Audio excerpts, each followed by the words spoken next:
grow from having strong teams, not strong individuals. Do you guys know that? Strong teams that can perform. I know it takes strong individuals to build these strong teams, right? Teams don't just form in their own. It takes strong leaders, and when I'm talking about a leader, do you think a leader has to be a title?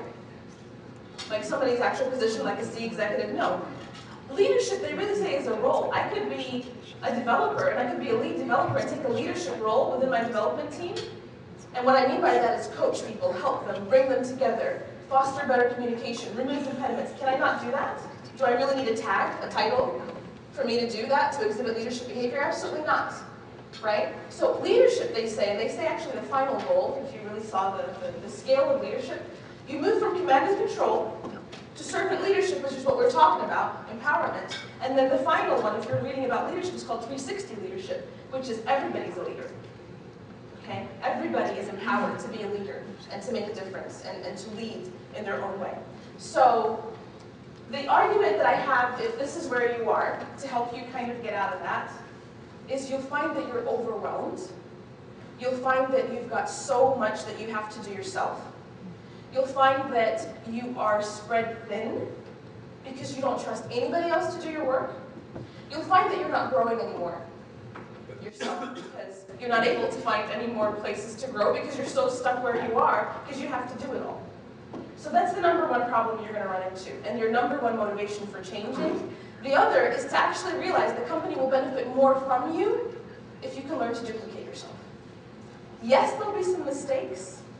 Yes, there'll be mistakes. But you'll have to tolerate some of these mistakes until people get better. It's the only way people will grow. Make sense? The next one. I'm the smartest one in the room. This seems like it's like the perfectionist, but it's really not. This is a person who truly believes in their heart that they are right. Always. But they really are the smartest person in the room. Like, you guys can all talk, but you guys just don't understand. I am really right. I know what I'm talking about, and it really should be my way. And so, now that I have power, and I actually have a position that allows me, I need to tell you what to do. Right? Do you kind of see where I'm going with this? Show of hands. How many of you are or have known people that are like this? They really are the smartest. They really do believe. Be honest. Okay. Very good. So how would we convince those people to let go of command and control? What do you think should be their motivation? What do you think is the problem? Do you think in reality you will always be the smartest person in the room? So here's my message for you. If you are in that category, I got to tell you from experience, and trust me, I've worked with a lot of people, you are less influential when you tell everybody your opinion and that's the only one that goes. People don't listen to you anymore. They probably don't tell you this, but they're not listening to you anymore. When you start to speak, because everybody knows how opinionated you are and how it's your way or the highway and how you will not listen to any other alternatives, they're actually not listening to you anymore. And so you have less likelihood of people buying in to your opinion. They will go with it because you have power for right now. But watch in 3 months and ask what happened. They'll drop it. They won't support it behind your back. Which means that the agreements that you're getting are unsustainable. They won't last for too long. So, I beg to say, if your goal is to really get your way, you're going to have to be a little bit more collaborative, and you're going to have to understand that you will not always get your way, and that you do need to respect the opinions of others, and that you do need to get feedback, because if you just stop to listen for a little bit and ask everybody's input, they may reach the same goal, the same decision that you came up with, or what's actually even more important, and I know this sounds crazy, it's not that we get the right decision, but it's that we make one that all of us buy into. Do you guys understand that? It's not even about doing the right thing.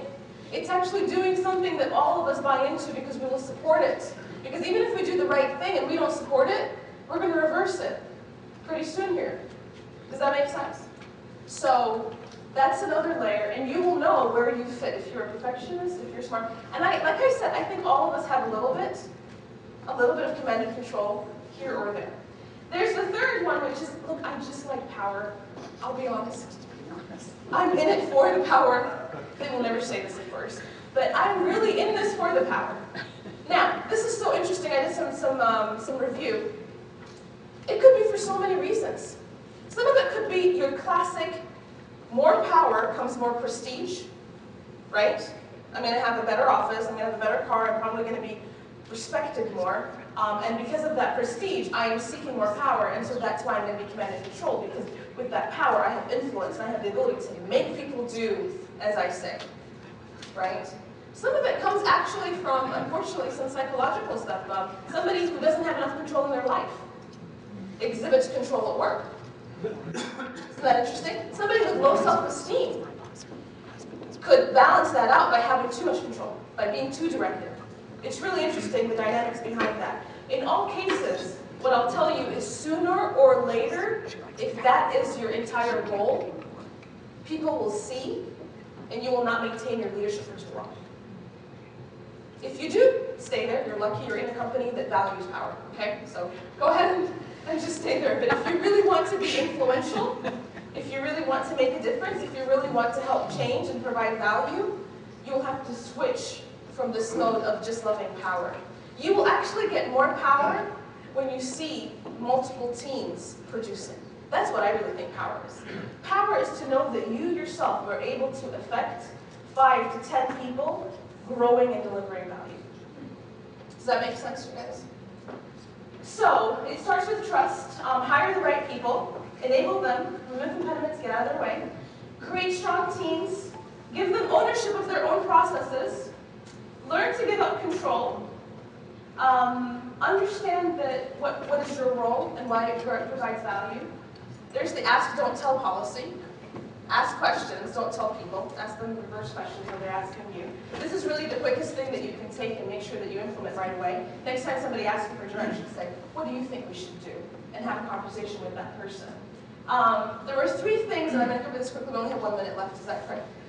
There were 3 things that leaders are being judged by. I said, how would you judge the effectiveness of a leader? And they said their inability to take action and make tough decisions is the #1 reason I would say they're ineffective. If you are a leader and you are watching your team suffer and you cannot actually make decisions or take action because you're scared or you're afraid, and the team morale and the team dynamic is suffering because of that, you are pretty much breaking the main reason you are a leader, right? Which is help. The next one is command and control. And they said because command and control inspires fear, fear suffocates people, it kills morale. And so there's the next ding against you as a leader if you also have that. The third ding is if you don't have any communication, interpersonal, team building, coaching, managing up. So unfortunately, if you lack all 3 of them, then we've got a big problem. So there's a summary. Any questions? Questions about what we just talked about, or sharing your thoughts? Does this make sense? Of course, this topic could go on for very, very long, but I'm hoping that you at least got some nuggets out of it. And I think to change, you have to start yourself, and then hopefully convince your leaders that this is something that they need to do. Thank you guys so much. I appreciate. I hope you gained something out of this. Sorry for taking a little bit longer.